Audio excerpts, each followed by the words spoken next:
اس پہلے حصے کے اندر کار دو جہاں سے اصحاب کے بارے میں جب قرآن مجید نے صحابیوں کی تعریف کی ہے، یہ بات روشن رہے کہ اصحاب پیغمبر کا احترام بہت زیادہ ہے۔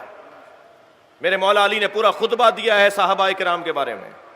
میرے مولا امام سجاد نے ایک مکمل دعا اصحاب پیغمبر کے لیے ارشاد فرمائی ہے۔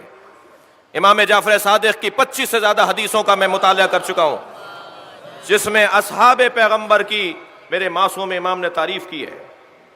تمام ائمہ اہل بیت نے اصحاب پیغمبر کی عظمت کو بیان کیا ہے۔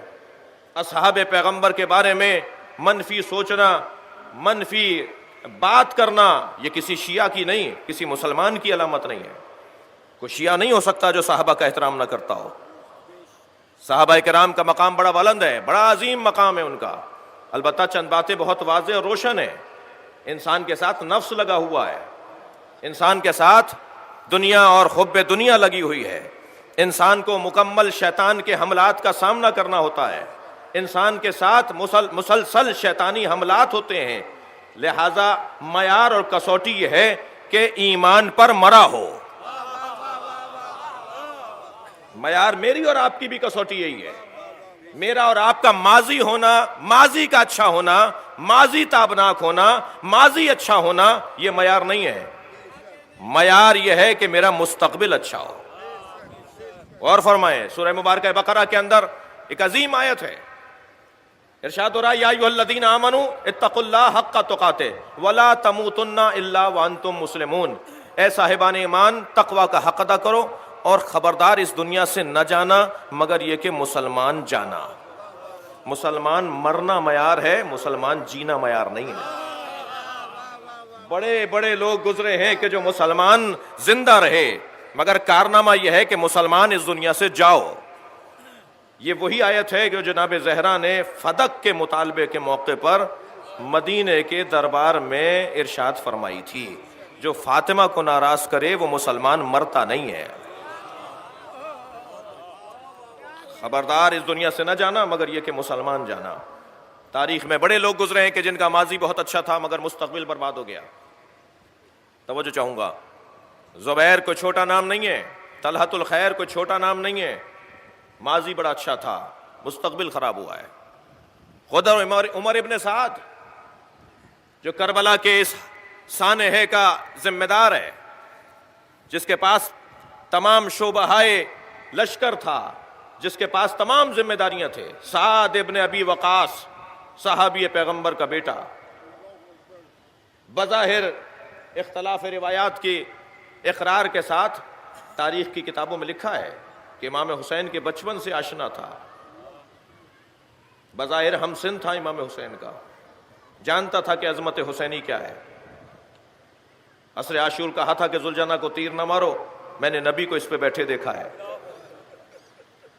امام کی شہادت کے بعد کہا کہ ذوالجناح کو پکڑ کر لاؤ، میں اسے تبرک کے طور پہ رکھوں گا، میں نے اسے دیکھا تھا کہ نبی اس پہ بیٹھتے تھے۔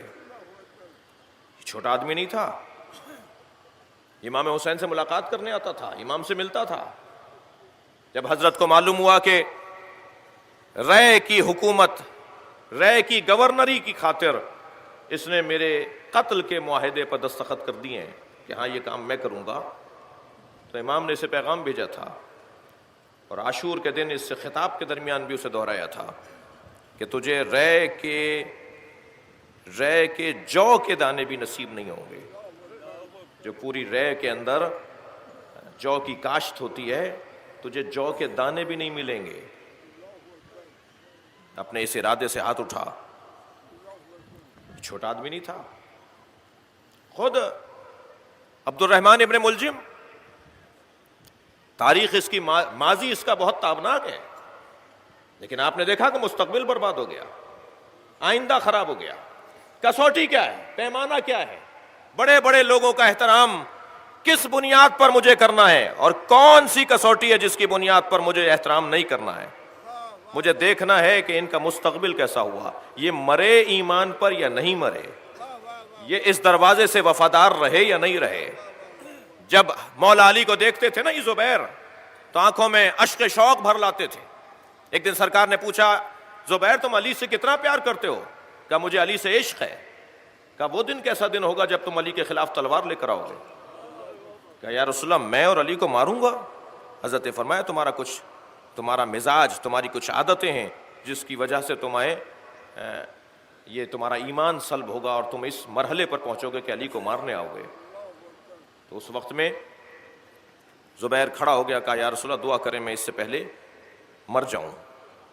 اور جب جنگ جمل کے اندر مولا امام حسن نے آ کے بتایا بابا وہاں سے زبیر آئے ہیں گھوڑے پر بیٹھ کے، جنگ کا آغاز ہو رہا ہے، زبیر مولا سے جنگ کرنے کے لیے میدان میں اترے ہیں۔ تو حضرت نے فرمایا بیٹا تمہاری اجازت ہے کہ میں چلا جاؤں؟ اجازت امام حسن سے اس لیے مانگی تھی کہ لشکر کے سالار امام حسن تھے، اور مولا علی نے یہ ہمیں ہدایت عطا کی ہے کہ جسے بڑا بناؤ اسے بڑا مانو۔ فرمایا بابا آپ میرے امام ہیں، آپ میرے مولا ہیں۔ حضرت گھوڑے پر بیٹھے اور جا کر آواز دی زبیر پہچانتے ہو میں کون ہوں؟ کہنے لگا آپ علی ہیں۔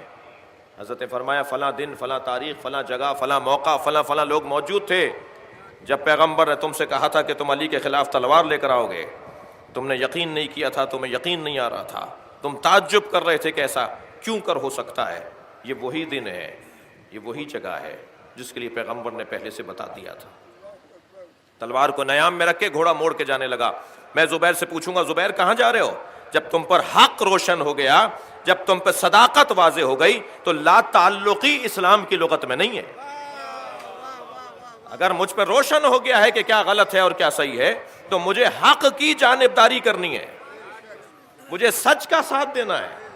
لیکن یہ چلا گیا میدان جمل چھوڑ کر، اور ایک شخص نے رستے میں اسے تنہا پا کر اس کا سر قلم کر لیا، اور سر لا کر جب مولا کے سامنے رکھا تو حضرت نے تعجب سے اسے فرمایا القاتل والمقتول کلاہما فی النار۔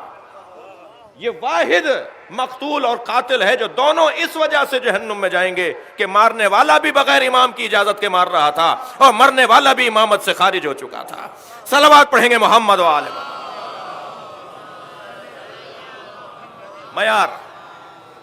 معیار کسوٹی کیا ہے، پیمانہ کیا ہے؟ صحابہ کرام کا احترام کس بنیاد پر ہے؟ میں اپنے عقیدے کا اظہار کر رہا ہوں، میرا حق ہے، میری ذمہ داری بنتی ہے، اس ممبر کا فریضہ بنتا ہے کہ ہم اپنے عقائد کا دفاع کریں اور اپنے عقائد کی وضاحت کریں۔ دفاع تو اس صورت میں ہوگا کہ جب دوسرا مرحلہ ہوگا، گویا پہلا مرحلہ تو وضاحت کا مرحلہ ہے۔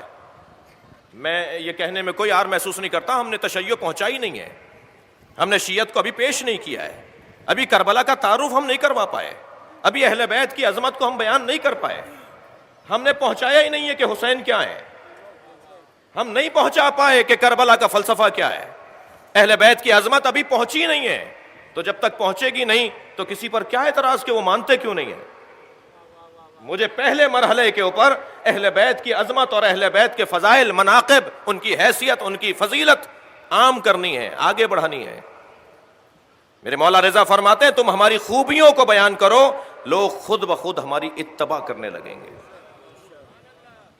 اور فرمائیں گے لہٰذا اس مرحلے کے اوپر یہ بات روشن ہے کہ ہم صحابہ کرام کا احترام کرتے ہیں، مگر صحابہ کرام جو ایمان پر اس دنیا سے گئے ہوں، اور مجھ سے خفا ہونے کے بجائے صحیح بخاری کو پڑھا جائے، مجھ سے ناراض ہونے کے بجائے اپنی کتابوں کو پڑھا جائے کہ جس میں پیغمبر نے فرمایا کہ میں حوض کوثر پر اپنے کثیر صحابہ سے ملنے سے انکار کر دوں گا اس لیے کہ میرے مرنے کے بعد وہ مرتد ہو گئے تھے۔ ہم سے ناراض ہونے کے بجائے اس بات پر غور کیا جائے کہ آخر یہ کیا سبب تھا جو پیغمبر کے بعد ایسا ہوا۔ انسان تو وہ بھی تھے، انسان آپ بھی ہیں جی، بلکہ بعض جگہ تو سرکار نے ارشاد فرمایا مجھے آخری زمانے میں آنے والے اپنے بھائیوں سے بڑا پیار ہے۔ تو صحابہ کرام نے کہا یا رسول اللہ ہم آپ کے بھائی نہیں ہیں؟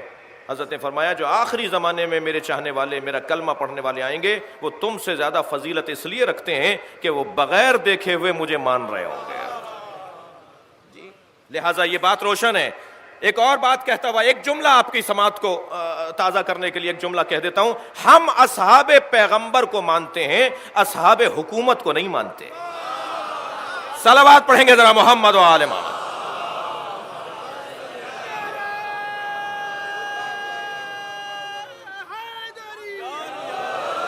لہذا پیغمبر اکرم کو حکم دیا جا رہا ہے وَلْتَكُن مِّنْكُمْ أُمَّةٌ، تم میں سے کچھ لوگ ایسے رہیں کہ جو یدعون الی الخیر، یہ صحابہ کی تعریف بیان ہو رہی ہے قرآن مجید کے اندر، اصحاب پیغمبر کی تعریف اللہ بیان کر رہا ہے۔ تم میں سے کچھ لوگ کہ جو خیر کی دعوت دیں، یدعون الی الخیر، جو خیر کی طرف بلائیں، ینہون عن المنکر یامرون بالمعروف اولئک هم المفلحون، یہی لوگ ہیں جو کامیاب رہیں گے، جو برائیوں سے روکتے رہیں گے، جو خوبیوں کی دعوت دیتے رہیں گے۔ ایک اور مرحلے پر اصحاب پیغمبر صحابہ کرام کی تعریف میں اللہ نے ارشاد فرمایا، کنتم خیر امۃ اخرجت للناس، تم اصحاب پیغمبر، تم صحابہ، تم نبی کے اعوان و انصار اس لیے تمام امتوں سے افضل ہو، کنتم خیر امۃ اخرجت للناس، اس لیے کہ تمہاری زندگیوں میں لوگوں کی خدمت کا جذبہ ہوتا ہے، تم لوگوں کی خاطر جینا چاہتے ہو، اخرجت للناس تأمرون بالمعروف، لوگوں کو اچھائیوں کی دعوت دیتے ہو، وتنہون عن المنکر، اور برائیوں سے روکتے ہو۔ تو کیا صفات بیان کی صحابہ پیغمبر کی؟ ایک صفت تو یہ کہ تم لوگوں کی خاطر جیتے ہو، دوسری صفت یہ کہ تم امر بالمعروف کرتے ہو، نہی عن المنکر کرتے ہو۔ صحابہ کرام نبی مکرم کو تعاون کی ضرورت ہے، سرکار نے صحابہ سے تعاون لیا، تم فلاں جگہ پر تبلیغ کے لیے جاؤ۔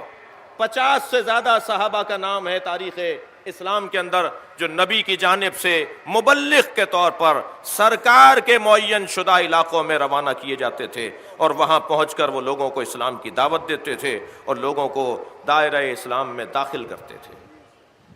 فرمایا خبردار، تلوار اور اسلحہ اٹھانے سے پہلے اپنے علم کا اسلحہ اٹھانا، اپنی دلیل کا اسلحہ اٹھانا، استدلال سے بات کرنا، لوگوں کو عقل کی بنیاد پر دعوت اسلام دینا۔ ان 50 مبلغوں میں ایک مبلغ مولا علی ہیں کہ جنہیں یمن بھیجا تھا مولا رسول اللہ نے۔ یمن پورا علی کے تبلیغ کے نتیجے میں مسلمان ہوا تھا۔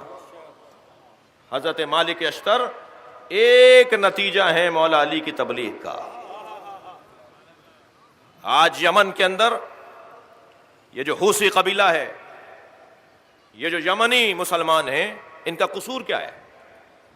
ان کا بڑا قصور یہی ہے کہ یہ بہرحال اگر آپ جیسے اثنا عشری شیعہ نہیں ہیں تو کسی اور جیسے مسلمان بھی نہیں ہیں۔ غور فرما رہے ہیں آپ؟